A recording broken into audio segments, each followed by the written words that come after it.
Oh, I really hope the lighting is okay right now. It's kind of a gloomy day. Anyways, welcome back to my channel. You are part of my village and I'm so glad you're here. Today is gonna be my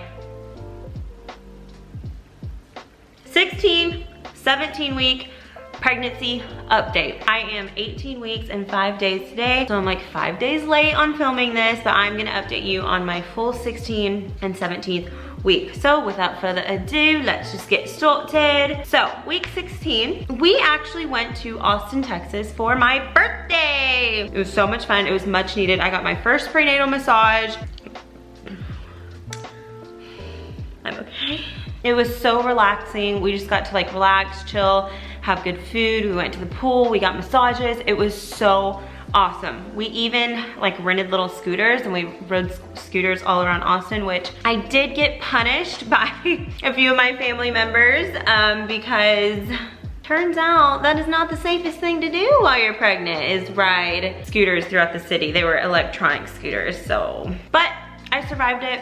It was fun, and now I know that I need to not do that pregnant. I felt a few flutters whenever I was in Austin. I was just so happy and relaxed there that I think that I could really just feel them, and you know, I was relaxing. I didn't have like too much on my mind, so I would just be laying in bed and I would feel like little flutters, and I put in my phone definitely not gas. So there was a time or two, and they're not consistent at all. I'm still like really early, but I remember being like, oh my God, that's not gas. Like it's a continual little like fluttering feeling. I had a few bad nausea days in week 16. It wasn't consistent every day like it had been, but on the way home from Austin was the first, maybe second time that I had to have Matt pull the car over because I just knew that I was gonna be puking. So we had to pull over.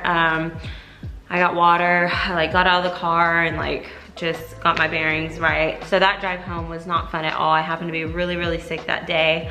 But I had energy overall, and it was just like perfect timing for my birthday trip. And we were able to like overall just have a really good time. Like there were times when we were there that I kind of like forgot I was pregnant because I was feeling okay. Yeah, week 16 was pretty smooth except for that one day on the ride home when I was like, you need to pull over. I think you need to pull over.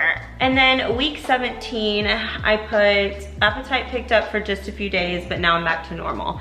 So that's kind of been like something really unexpected about pregnancy. I thought that when you're pregnant, you just have this huge increased appetite and you want to eat all the time because you're pregnant.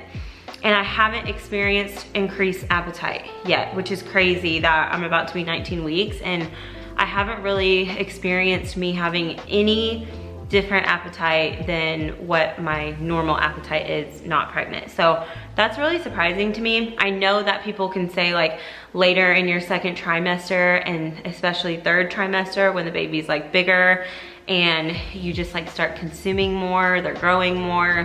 Maybe I'll start eating more, but as of now, my appetite is just, from day one, my appetite has been so consistent and so steady. In the really bad days of the first trimester, it was like, I didn't really have an appetite. I had a lot of food aversions, but as long as I'm feeling good, I am eating, drinking, doing all the things that I did pre-pregnancy, which is a really big surprise for me. I just thought I would be hungry all the time, but I'm not. I don't know like what's better, to wake up and throw up and go on with your day, or to have that constant nausea, car sickness feeling all day long. And I've heard that boys can do that. They kind of like keep you nauseous and have that like lingering sick feeling all day long, like very consistently, and girls are more like you're just gonna throw up and then you'll be done with it. I've heard, I mean, that's not scientifically proven, everybody's different. But the majority of me during this pregnancy has been just that constant seasick or car sick, nauseous feeling all day long. Like the excess saliva, scared to eat at times, just on the brink of puking all day long, but never actually puking. So I made it all the way until week 17 without throwing up.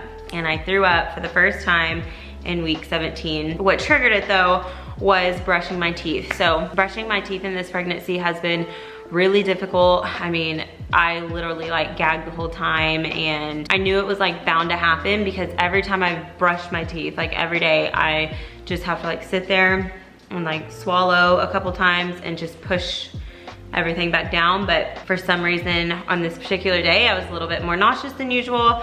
I started brushing my teeth and it was past the point of like pushing all the food back down or whatever, which I didn't. I had like toast and water in my stomach. Thankfully I had something in my stomach, but it was beyond at this point. So I ended up vomiting in the toilet a few times after brushing my teeth in week 17, and I have projectile thrown up in week 18 as well. I'm gonna give you more details on that on my 18-week update, but it doesn't seem like it's going away. But what's weird is, like today I feel fine. I don't have like the constant nausea, the constant sickness, but then like one random day, like the next day, I'll wake up and I'll need to throw up. So I am using my promethazine sparingly now. And the reason I'm using it sparingly is, well, I've been using it since week 12. So I've been on it for a while, but I just use it when I can't take it anymore because, and it wasn't doing this to me before. They warned me that the promethazine could make me really, really sleepy.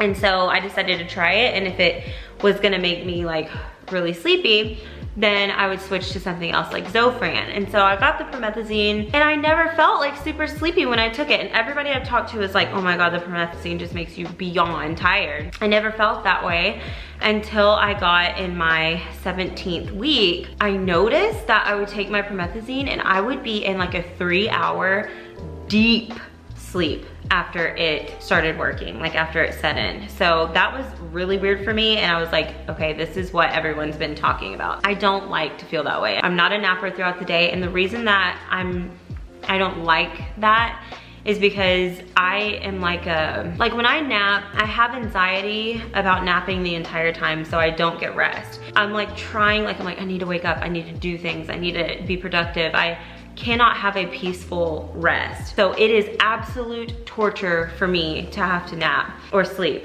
and I don't rest the entire time. So I'm fighting this extreme tiredness from the promethazine. I know I have to sleep, but it ends up me being in and out of sleep, like telling myself that I need to wake up, I need to snap out of it. It's just honestly an awful feeling. So I've been trying not to take it unless I'm actively puking and I can't take it anymore. I still occasionally get those killer headaches, really, really bad hormonal headaches. They're unlike any headache I've ever had before. And what's crazy is a Tylenol will not touch it. The thing that has always made these headaches go away is I will have like half a Coke and then I'll be good. I don't know what kind of magic voodoo they put in Coca-Cola, but just half a Coke. It's like I never even had a headache, and I can like feel the headache like lifting off of me, and I feel better. So, I mean, you gotta do what you gotta do. If you gotta do it, don't feel bad, just do it. And then I've been having heartburn in the end of the 17th week. Heartburn was like starting for me, and it's been a thing. I think because, you know, the baby's starting to get like a pretty good size, and I think like my stomach's kind of getting smaller or a little more flattened out. I just feel like my food is always like just in my chest, and then it starts to burn because it's been sitting there. So I've kind of had some issues with that. I've been doing Tums, which helps it temporarily. I just kind of have to like fight through it. I'll get like a glass of almond milk or something. And then at the end of my 17th week, so this is different from my last update. My last update said, I told y'all that, I think I told y'all in my last update that I was starting to eat a little bit of dairy because it was helping. I have a little bit of a dairy intolerance, and I was so constipated from the progesterone and stuff that I was like, you know what? I need to use my dairy intolerance. Like, I need it to work for me. So I was like eating dairy again, and I was going to the bathroom regularly, like every 2 or 3 days, which I know not everybody could do that. You have to have like a dairy sensitivity, but it was awesome. Like, I wasn't clogged up anymore, and I just was a lot more regular going to the bathroom because I was eating dairy. But then at the end of my 17th week, I realized that I felt extremely inflamed again from the dairy. I felt, you know, like that really uncomfortable bloated feeling, which that comes with pregnancy, but I also just broke out like viciously around my jawline, under my neck. I still have tons of breakouts there right now. And that is a hormonal spot. So, and dairy has a lot of hormones in it. So I think the dairy combined with just pregnancy hormones my skin was really, really bad. So I'm gonna keep eating dairy, but I'm going to eat it very, very sparingly and be very particular about what kind of dairy I eat. I feel like this was a really quick update.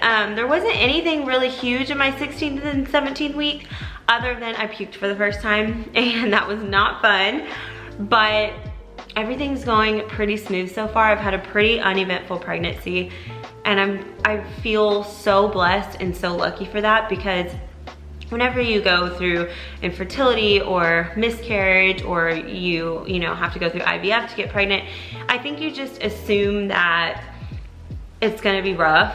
You assume that you're gonna have a hard pregnancy, or you're gonna be high risk, or you're just gonna be, you know, walking on eggshells every single day. And that literally has not been the case for me. It was literally like,